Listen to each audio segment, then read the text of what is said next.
लाभले आम्हास भाग्य बोलतो मराठी.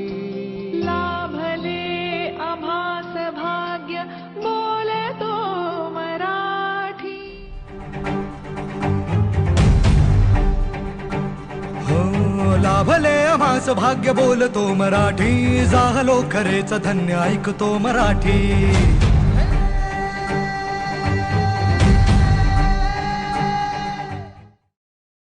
लाभले आम्हास भाग्य बोलतो मराठी असं म्हणणाऱ्या माय मराठीसाठीचा गौरव दिन अर्थात जागतिक मराठी भाषा दिन.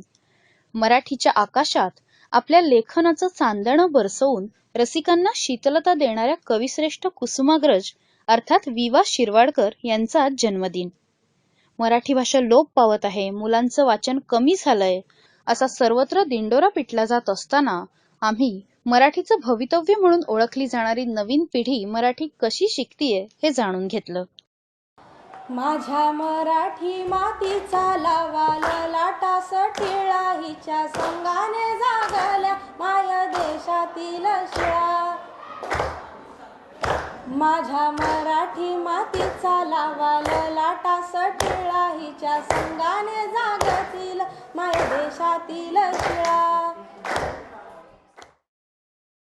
यानंतर आम्ही मराठीच्या शिक्षिकांकडून मराठी भाषेची आणि विद्यार्थ्यांच्या मराठीच्या ज्ञानाची सद्यस्थिती जाणून घेतली. मराठी विषय सोपा तर नक्कीच आहे, पण आज मुलांचं वाचन कमी होतंय. वाचन संस्कृती थोडीशी अजून त्याच्यात वाढ व्हायला हवी आहे. दुसरी गोष्ट अशी की मुलांकडे शब्दसंग्रह नाही, कारण आजूबाजूचं आता बाकी सगळ्या गोष्टी इतक्या त्यांना वेगवेगळी आकर्षणं खूप आहेत आणि वाचत नसल्यामुळे शब्दसंपत्ती कमी पडते. पण अनेक मुलं ही आवर्जून वाचतात. ज्या घरांमध्ये पालक वाचतात तर तिथे मात्र चांगली स्थिती आपल्याला आढळते. पालक जिथे जिथे आहेत त्या जे वाचणारे आहेत तिथे मात्र चांगल्या प्रकारचं आहे. आणि अगदी वाईट स्थिती आहे असं मी म्हणणार नाही. मुलं आवडीने वाचतात, कविता म्हणतात, चाली लावतात, हे अजूनही होतं आहे त्यातलं.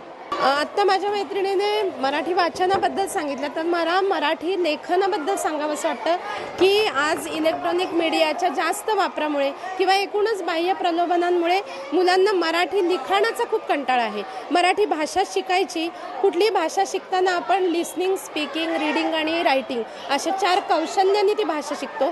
मराठी भाषा ही आपली मातृभाषा असल्यामुळे आपण खूप आपसुकपणे ती भाषा शिकत असतो. पण तरीसुद्धा मराठी भाषा म्हणून शिकताना त्याच्यातलं जे लेखन कौशल्य आहे, हा जो पार्ट आहे त्यातला, हा जो त्यातला भाग आहे, तो शिकण्यासाठी त्याच्यामध्ये निबंध लेखन येईल, पत्रलेखन येईल.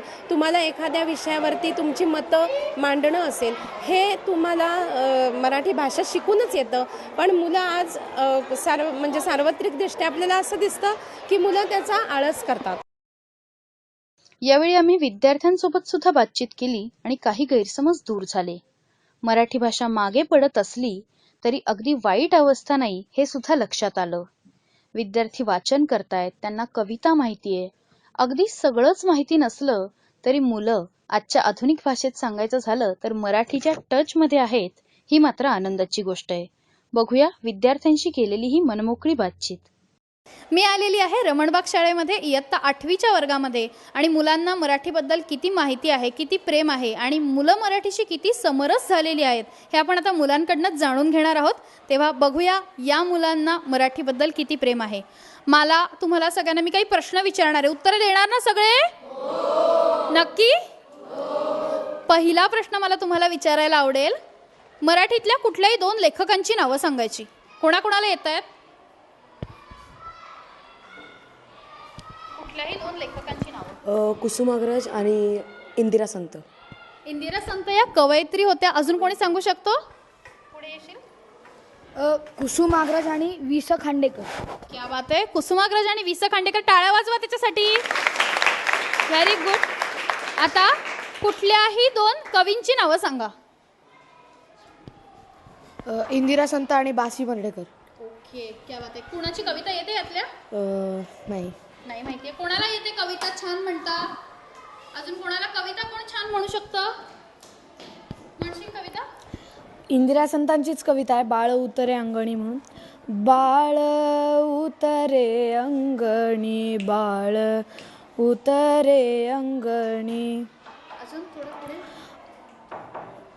नाही येते. मला पटपट वाक्प्रचार सांगा. तुम्हाला वाक्प्रचार म्हणी काय येतं मराठीमध्ये? जे काही वाक्प्रचार म्हणी ऐकल्यात का तुम्ही? मग कोणाकोणाला येतात? चला पटपट सांगा. सांग. एक म्हण सांगतो, अति तेथे माती. ओके. अजून काही कोणाला येतंय? एक म्हण सांगतो, काकेत कळसा आणि गावाला वळसा. म्हण एक गाव दोन तुकडे.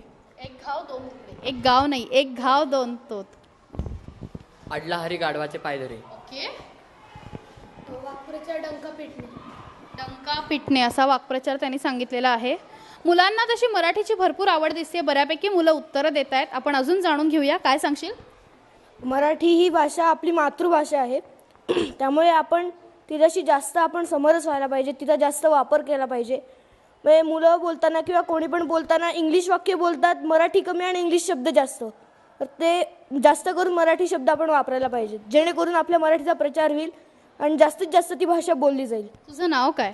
माझं नाव वैभव माझगावकर. ओके. वैभव, तुम्हाला तर हे सांग की एखादा मोबाईलला काय म्हणतात मराठीत? भ्रमणध्वनी.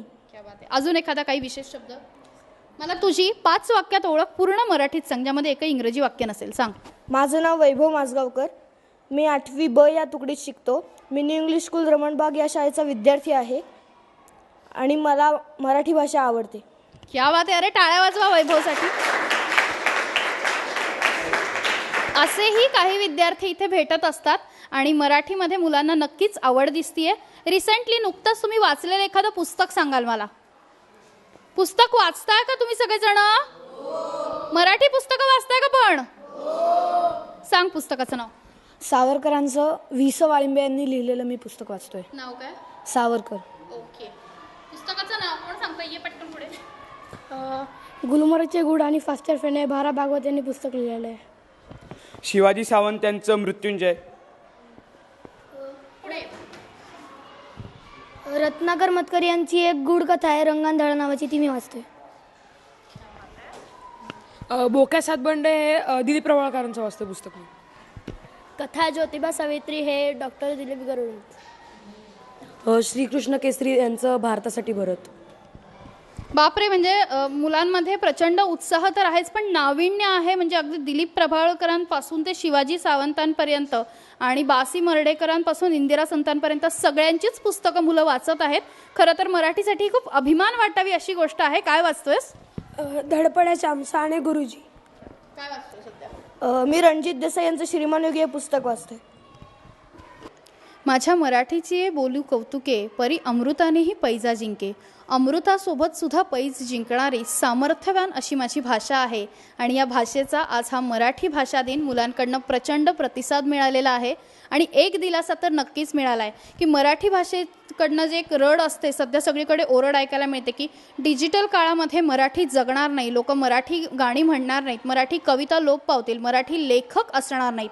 पण या मुलांकडे बघून मात्र मला एक खात्री नक्की पटली आहे की मराठी भाषा ही अशीच राहील आणि काळाची पानं कितीही उमटली, कितीही उलटली तरी त्यावर मराठीचा भाषेचा प्रभाव हा नक्कीच राहील.